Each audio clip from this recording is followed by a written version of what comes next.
여러분, 이 세상에서 가장 영적인 그리고 종교적인 장소가 어디라고 생각을 하십니까? 물론 우리는 신앙인이니까 뭐 성전이다, 교회다 이렇게 얘기할 수 있겠고요. 또 뭐 성당이다 말할 사람도 있고, 또 불교 신자들은 절이다, 또 뭐 사원이다, 뭐 이렇게 얘기할 수 있을 것입니다. 근데 어떻게 생각하면은 정말 종교적인 간절함이 있는 것은 전쟁터가 아닐까 이런 생각을 해봅니다. 그리고 또 하나는 병원 수술실이 아닐까 하는 그런 생각도 해봅니다. 당연히 이 성전이라고 하는 것이 우리에게 거룩성, 이 종교성을 주기는 합니다만은 정말 총알과 포탄이 빗발치는 그 생사의 갈림길에 놓여 있는 그 전쟁터에서는 정말 간절한 기도가 나올 것입니다. 또한 생사의 기로에 있는 이 수술실에서 아마 더욱더 절박함이 있을 것입니다. 그렇지만 뭐 혹시 우리가 그러한 절박한 믿음, 이 기도를 위해서 뭐 전쟁터나 병원의 수술실을 일부러 가실 분들은 아무도 없을 겁니다. 우리 대부분의 크리스천들은 정말 안전하고 편안한 교회당으로 나와서 예배하고 기도하기를 원합니다만은 뭐 요즘과 같은 이 팬데믹 상황에서는 전염병에 대한 우려로 이 교회를 찾는 것도 안전하지 않다라고 생각을 많이 하게 됩니다. 좀 요즘 같아서는 뭐 비대면이다, 비접촉이다, 뭐 거리두기다, 정말 우리가 별로 쓰지 않는 이런 그 단어들이 오늘의 우리의 일상이 되고 있는 것을 보게 됩니다. 어쨌든 우리 모두는 다 안전하고 평안한 그리고 잘 되는 삶을 원합니다. 성전을 향해서 나아가지 못하고 있는 이 현실 속에서 우리는 어떻게 안전하고 열심을 갖는 신앙이 가능할까요? 오늘 이 시편 132편은 다윗이 어떻게 하나님께 맹세하며 서원했는가라는 것을 우리에게 보여주고 있는데, 그냥 읽어서는 쉽게 발견하기가 어렵습니다만은, 우리가 또 뒤도 읽지는 않았습니다만은 132편의 이 중심 주제의 단어를 얘기하자면은 순종이다 이렇게 얘기할 수 있을 것 같습니다. 여기서 말하는 이 순종이라고 하는 것은, 그리고 132편에서 얘기하고자 하는 이 순종이라고 하는 것은 과거의 그 역사적인 과거의 사실에 기초를 해서 미래를 향해서 우리의 인생에 약속된 그 소망을 붙드는 그런 믿음의 응답이다라는 것을 우리에게 보여주고 있는 그런 말씀입니다. 자, 이게 지금 무슨 말인가? 오늘 본문을 통해서 두 가지로 한번 생각해 보기를 원합니다. 첫 번째는 과거에 기초한 이 순종이라고 하는 것을 보여주고 있습니다. 제가 1절에서 5절까지를 제가 빨리 한번 읽겠습니다. 여호와여, 다윗을 위하여 그의 모든 겸손을 기억하소서. 그 여호와께 맹세하며 야곱의 전능자에게 서원하기를, 내가 내 장막집에 들어가지 아니하며 내 침상에 오르지 아니하고 내 눈으로 잠들게 하지 아니하며 내 눈꺼풀로 졸게 하지 아니하기를, 여호와의 처소 곧 야곱의 전능자의 성막을 발견하기까지 하리라 하였나이다. 지금 이제 다윗이 자기의 장막에 들어가지도 아니하고 침상에 오르지도 아니하고 잠들고 졸지도 아니하겠다라고 그렇게 말하고 있는 역사적 사실을 말하고 있습니다. 도대체 다윗이 무엇 때문에 이렇게 이야기하고 있는가라고 하는 것입니다. 뭐라고요? 다윗이 하나님의 성막을 발견할 때까지라고 하는 그 전제를 두고 있습니다. 도대체 이게 무엇인가? 거기에 대한 설명을 6절부터 8절까지 이렇게 설명을 하고 있습니다. 우리가 그것이 에브라다에 있다 함을 들었더니 나무 밭에서 찾았도다. 우리가 그의 계신 곳으로 들어가서 그의 발등상 앞에서 엎드려 예배하리로다. 여호와여, 일어나사 주의 권능의 기와 함께 평안한 곳으로 들어가소서. 여러분, 이것은 지금 언약궤 사건에 대한 이야기를, 성경의 과거의 역사를 지금 말하고 있는 것입니다. 지금 이 이야기는 뭐냐면, 우리가 성경을 읽을 때, 또 시편을 읽을 때에 성경이 성경을 해석한다라고 하는 그런 말처럼 성경의 내용을 알지 못하고서는 도대체 이 말이 지금 무슨 말인가 이해하기 어렵다는 거죠. 여러분, 아주 오래된 그 영화 가운데서 인디아나 존스, 잃어버린 성경의 추적자들이라고 하는 그런 그 영화가 있었습니다. 이 영화를 굉장히 흥미진진하게 봤던 그 기억이 있는데, 이스라엘의 하나님의 언약궤를 찾아 나섰다가 결국 그것은 나중에 이제 찾았잖아요. 찾았는데 그 언약궤를 여는 순간에 큰 재앙이 일어나게 되었다라고 하는 그런 그 내용입니다. 물론 지금 언약궤는 아직까지 찾고 있지 못하고 있죠. 어디에 있는지 잘 모릅니다. 이 언약궤는 길이가 약 한 4피트 정도, 그리고 너비 그 다음에 깊이가 약 2.5피트 정도 되는 금으로 이렇게 입힌 그런 그 나무 상자입니다. 그림 좀 보여주지. 왜 그림 안 보여주고 있습니까? 예, 그림 좀 보여주시고. 자, 이 언약궤라고 하는 것은 한 이 성전 한 이 정도 크기다라고, 강단 정도 되지 않나 하는 그런 생각을 해보고 있습니다. 출애굽기 25장을 보면 이 언약궤는요, 하나님의 백성 중에 거하시는 하나님의 임재의 그 상징입니다. 언약궤는 시내산에서 십계명을 비롯한 율법을 받은 때부터 광야 40년 생활을 지날 때까지 이스라엘과 동행하다가, 우리가 조금 아까 그림에서도 보셨습니다만, 이 언약궤를 앞세우고 여호수아가 요단강을 건너가서 가나안 정복을 하고 나서 그 이후부터 이 언약궤는 실로라고 하는 것에 있게 됩니다. 그런데 이제 사무엘상 4장에서 7장까지의 내용을 보면 블레셋이 이스라엘과 이제 전쟁을 하게 됩니다. 그런데 이스라엘이 이 블레셋에 지게 돼요. 그래가지고 이 언약궤를 빼앗기게 됩니다.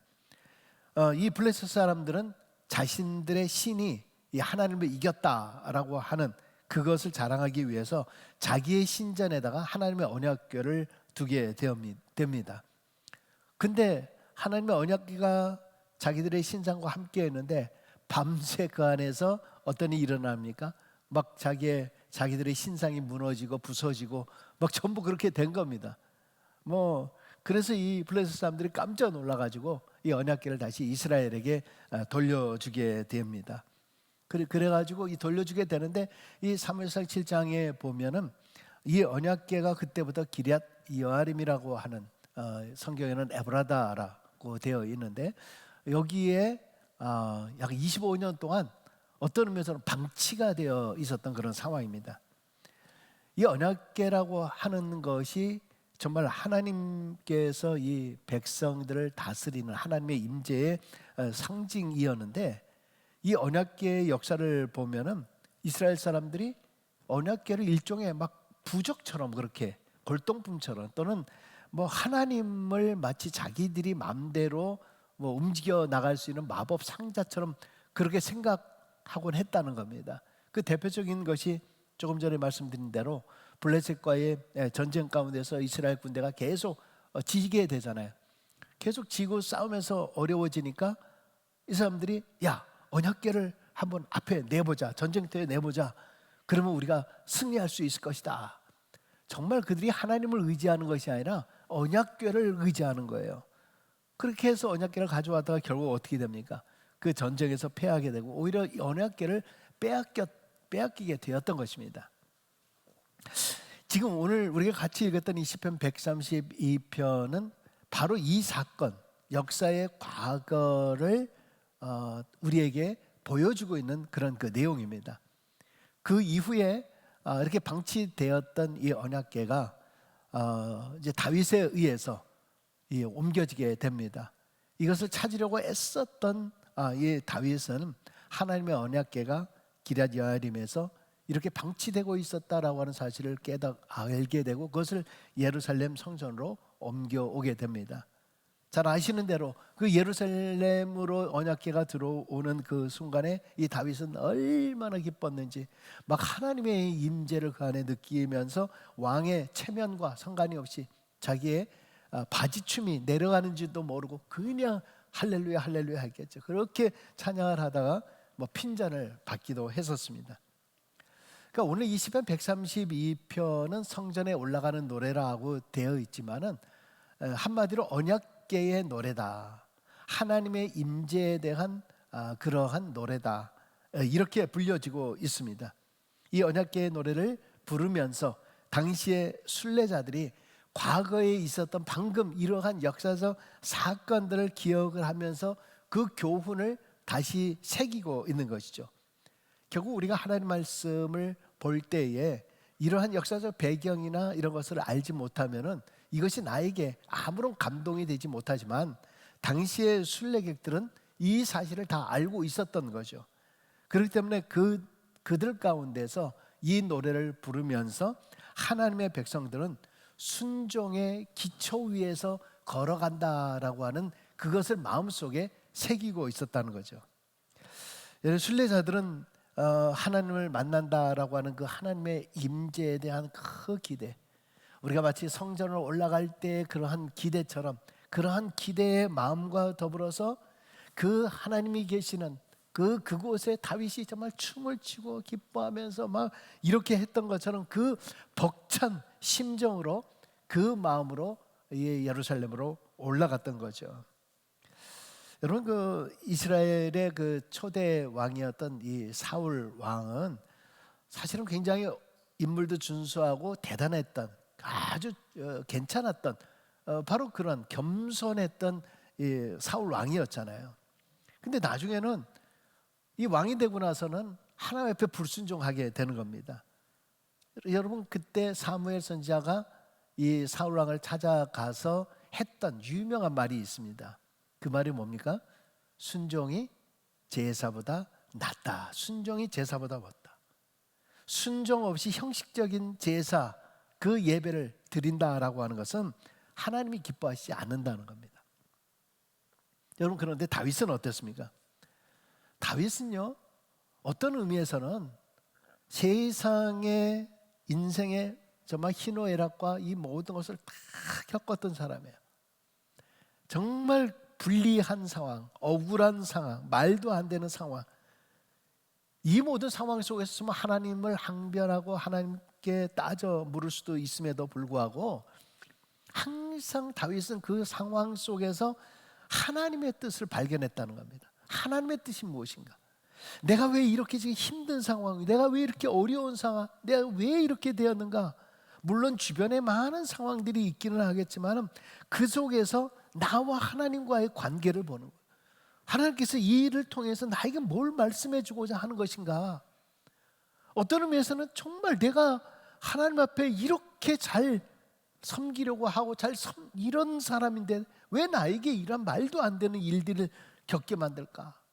정말 얼마든지 항변할 수 있음에도 불구하고 그런 무릎 꿇고 끝까지 순종했던, 바로 여기에 사울과 다윗의 큰 차이가 여기에 있는 거죠. 오늘 이 시편을 통해서 왜 그렇게 순종의 역사가 중요하다라고 우리에게 말해주고 있는 것일까요? 그것은 오늘의 후대의 신앙인들, 오늘의 우리 신앙인들, 우리들의 모습들을 보면은 너무나 변덕이 심하다는 겁니다. 우리 신앙의 모습을 보면 얼마나 변덕이 심한지 몰라요. 한때는 열심히 있는 신앙인인 것 같은데 또 어떤 때는 보면 아무것도 없는 것처럼 느낄 때가 있습니다. 여러분, 요즘에는 순종이다라고 하는 이런 말을 하면은 구시대의 유물처럼 생각하는 사람들이 참 많이 있습니다. 여러분, 지금 시대는 인본주의 시대 아닙니까? 인본주의 시대예요. 그러다 보니까 인간이 최고의 위치에 있습니다. 여러분, 이런 인권을 강조하다 보니까 인간의 지식이라는 것, 인간의 지혜에 반하는 어떠한 것도 용납하지 않아요. 그 대표적인 것이 바로 동성애입니다. 동성애. 종교적 관점에서 이 동성애를 반대하는 것에 대해서 인권을 강조하는 그런 사람들은 그 종교 자체를 공격하고 반대하고 심지어 아예 노골적으로 혐오하는 그러한 일들이 얼마나 많이 발생하고 있는지 모릅니다. 여러분, 우리 신앙인들의 삶도 마찬가지예요. 원래 신앙인이 되었다라고 하는 그 자체, 그 출발부터가 벌써 순종이에요. 순종하고 인정하고 겸손히 받아들임이 우리 신앙인의 태도이고 정조예요. 그리고 내려놓음이 우리의 순명이랍니다. 순명. 하나님의 명령에 순종하는 것, 이것이 바로 순명이에요. 순명. 여러분, 너무나도 많은 크리스천들이 그런 자세와 그런 태도를 거부합니다. 내 생각이 더 먼저 앞서요. 하나님의 생각이 아니에요. 여러분, 스스로 한번 신앙생활을 하면서 내 신앙생활이 가장 순수하고 가장 열성이 있고 좋았던 때가 언제였던가 한번 생각을 해보세요. 그것은 하나님의 말씀에 왜가 아니라 예라고 순종하며 그대로 따랐던 때였을 겁니다. 인간의 죄와 이 비극의 출발은요, 바로 이 왜에서 출발하는 거예요. 왜라고 하는 말 속에서는 벌써 인간의 지식이 우선이거든요. 왜 도대체 선악과를 다 먹지 말라 그랬을까? 여기서부터 출발을 하는 거잖아요. 가인과 아벨 사건을 통해서 왜 양으로만 하나님 앞에 제사를 드려야 될까? 딴 걸로 해도 되는 거 아니야? 왜라고 하는 것. No yes. 먼저 따져 묻고 내 인간의 지혜로 이해가 돼야 그 다음에는 순종하겠다라는 것이 오늘 우리의 모습입니다. 오늘 이 시편의 다윗의 순종의 모습을 통해서 오늘 나의 신앙을 다시 한번 조명해 볼 수 있기를 바랍니다. 그래서 과거를 기억하면서 나의 미래의 신앙을 다시 한번 조명하며 결단하며 나아갈 수 있게 되기를 바랍니다. 두 번째는요, 그렇기 때문에 미래를 향해 바른 인생관을 가져야 됩니다. 미래를 향해서. 오늘 시편 132편은 이 과거의 이 사실만 기억하라고 얘기하고 있지 않아요. 과거의 순종의 기초를 두고 있는 동시에 미래를 향해 나아가는 인생의 길을 제시하고 있는데, 그것도 결국은 우리의 미래도 하나님에 대한 순종이에요. 예전에 제가 설교할 때 순종을 안 하면 뭐가 된다 그랬죠? 순종을 안 하면 그 사이에 까먹으셨죠? 잡종이 된다 그랬죠. 잡종이 된다 그랬어요. 섬김을 안 하면 뭐가 된다고요? 그건 기억하시네. 튀김 된다 그랬어요. 튀김. 섬김을 안 하면은요, 섬김을 하긴 하는데 여기저기서 튀어요. 막 튑니다. 이렇게 딱 튀어. 튀면 어떻게 됩니까? 상처받아요. 막 흠집이 나요. 섬김도 제대로 할 줄 알아야 돼요. 여러분, 순종이라고 하는 것을 통해서요, 이게 결국은 하나님을 향한 그러한 희망, 이 순종을 통해서 오히려 인생의 의미, 아까 순명이라고 했습니다만 우리 인생의 의미와 소망을 발견할 수 있다는 겁니다. 오늘 시편 132편의 이 후반부라고 하는 것은 순종을 통해서 얻을 수 있는 유익에 대한 말씀을 해주고 있습니다. 제가 14절부터 18절을 빨리 읽겠습니다. 이는 내가 영원히 쉴 곳이라. 내가 여기 거주할 것은 이를 원하였음이로다. 내가 이 성의 식료품에 풍족히 복을 주고 떡으로 그 빈민을 만족하게 하리로다. 내가 그 제사장들에게 구원을 옷 입히리니 그 성도들은 즐거이 외치리로다. 내가 거기서 다윗에게 뿔이 나게 할 것이라. 내가 내 기름 부음 받은 자를 위하여 등을 준비하도다. 내가 그의 원수에게는 수치를 옷 입히고 그에게는 왕관이 빛나게 하리라 하셨도다. 여러분, 이 말씀 가운데서도요, 보면은 앞에서는 과거에 대한 어떤 말씀들을 했다라고 하면 여긴 지금 미래에 대한 말씀을 하고 있죠. 빈민을 만족하게 하리로다, 외치리로다, 할 것이라, 빛나게 하리라. 전부 미래의 시제로 되어 있습니다. I will. 누가? 하나님께서 그 모든 것을 해주리라 라고 말씀해 주고 있는 겁니다. 즉 말씀에 대한 순종이라고 하는 것은 하나님께서 소망으로 나아가게 해준다라고 하는 그 말이고요, 동시에 우리의 미래를 책임져 주시겠다라고 하는 그런 말씀이에요. 여러분, 사실 우리의 미래는 우리가 책임지는 게 아니에요. 내 인생은 내가 짊어지고 가는 것이 아니에요. 여러분, 실제 내 미래를 위해서 여러분 열심히 일하잖아요. 내 노후를 위해서 열심히 저축을 합니다. 열심히 준비를 합니다. 여러분, 그러나 하나님이 내일 부르시면은 우리는 가야 하는 것이 우리 인생의 인간의 인생이에요. 우리 인간의 인생이 얼마나 연약한, 그런데 뭘 책임질 수 있어요? 그렇게 책임질 수 있어요? 가는 거는 시간이 없어요. 앞뒤가 없어요. 하나님이 내 인생을 섭리하시고 눈동자같이 인도하시고 계시다는 것, 바로 이것을 우리 마음속에 믿고 순종할 때에 우리의 인생의 의미가 빛나기 시작하는 거예요. 오히려 순종할 때 인생의 의미가 정말 바르게 우리에게 다가오게 되는 겁니다. 아서 골든이라고 하는 그 크리스천 작가가 있습니다. 이 사람이 아주 좋은 그런 그 작품들을 많이 썼던 사람인데, 어느 날 이 사람 안에 무기력증이 다가오게 된 겁니다. 무기력증. 그러니까 아무것도 하고 싶지 않은 거예요. 우리가 공황장애다 뭐 이런 얘기 하잖아요. 제가 공황장애를 앓는 분을 알고 있는데, 정말 이 공황장애를 가지고 있으면은 빌딩에 가면은 그냥 아파트에서 뛰어놀고 빌딩에서 그냥 뛰어내리고 싶은 마음이 들고요. 화장실 같은 데 이런 데 들어가면 막 좁은 공간 속에서 막 죽고 싶은 그런 마음이 든다 그래요.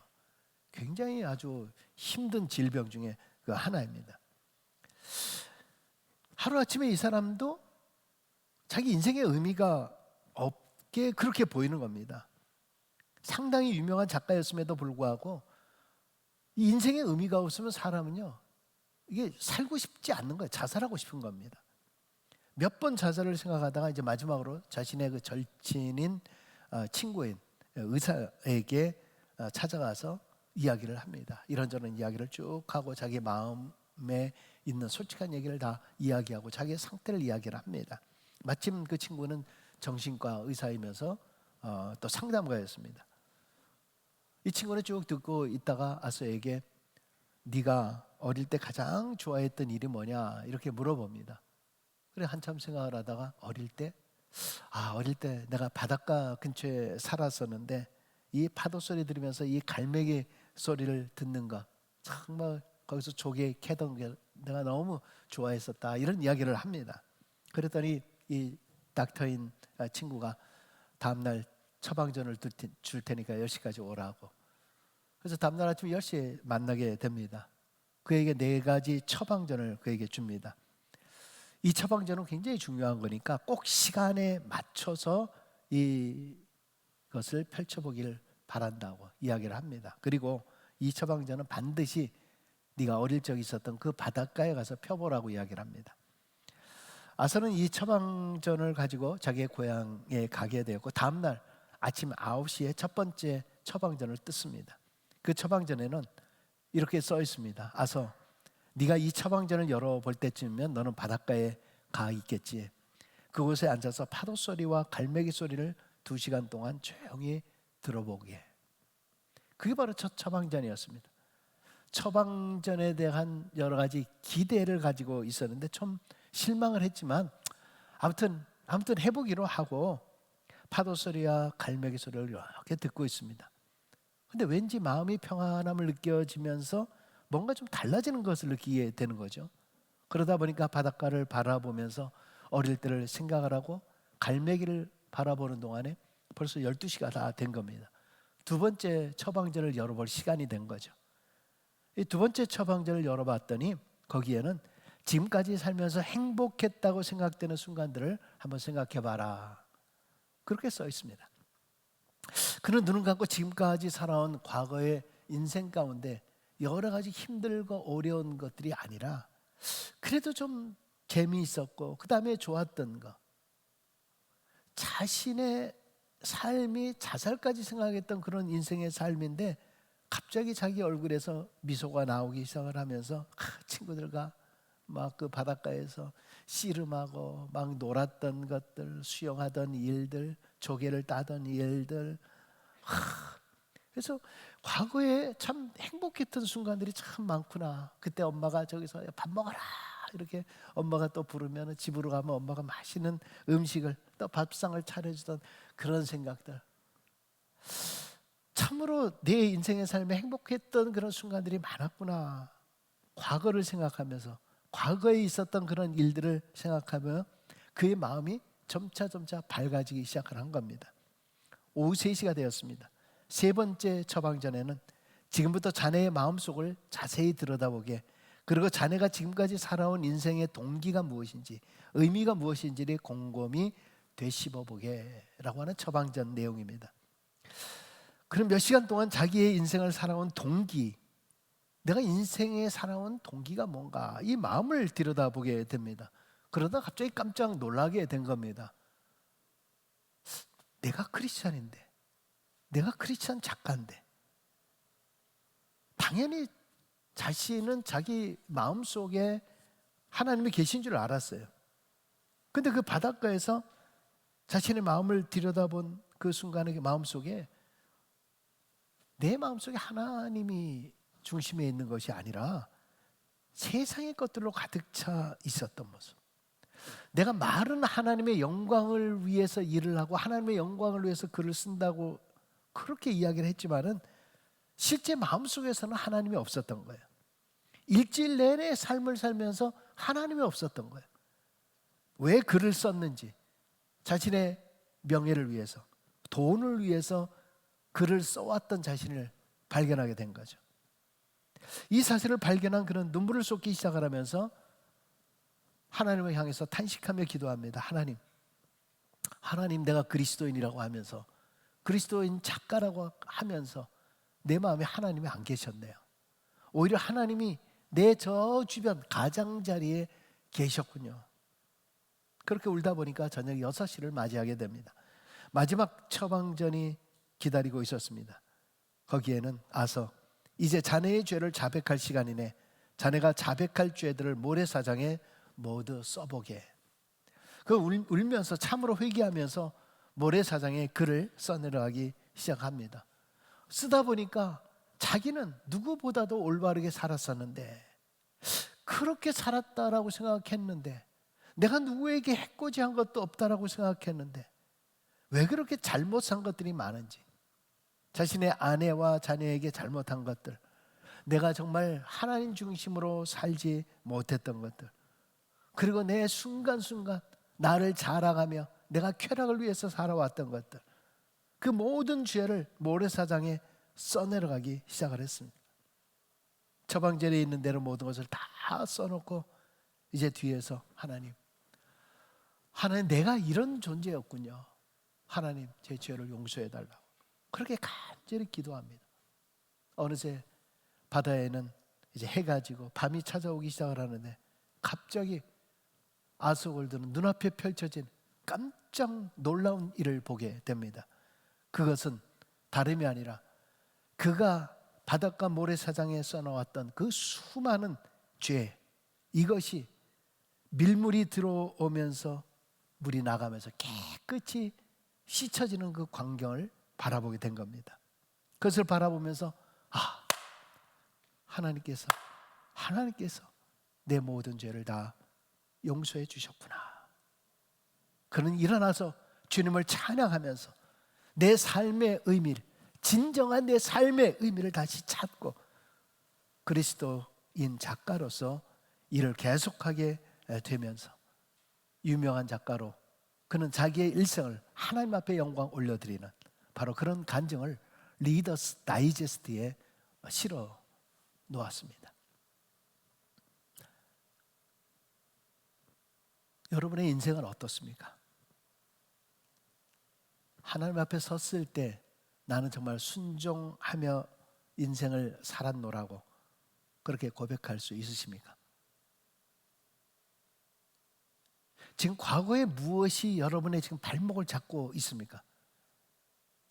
무엇이 잘못되어서 자신의 인생을 값없다라고 그렇게 생각을 하십니까? 혹시 지금 과거를 잘못 해석하고 있는 것은 아닙니까? 우리 집은 너무나 가난해서, 우리 부모 제대로 나에게 해준 게 뭐가 부모가 원망스럽습니까? 내 자식 복이 없다고 그렇게 늘 생각하며 불평하고 있습니까?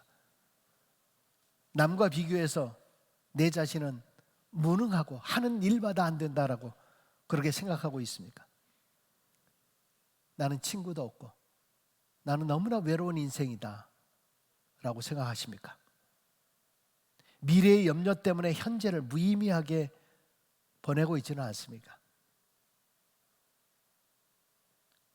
여러분, 오늘 무엇보다도 중요한 것은, 그렇다면 여러분 중심에 아버지 되시는 하나님이 여러분 중심에 자리 잡고 있지 아니하시고, 그 하나님이 계시더라도 내 인생의 저 멀리 가장자리에 지금 희미하게 계신 것은 아닌가 하는 것입니다.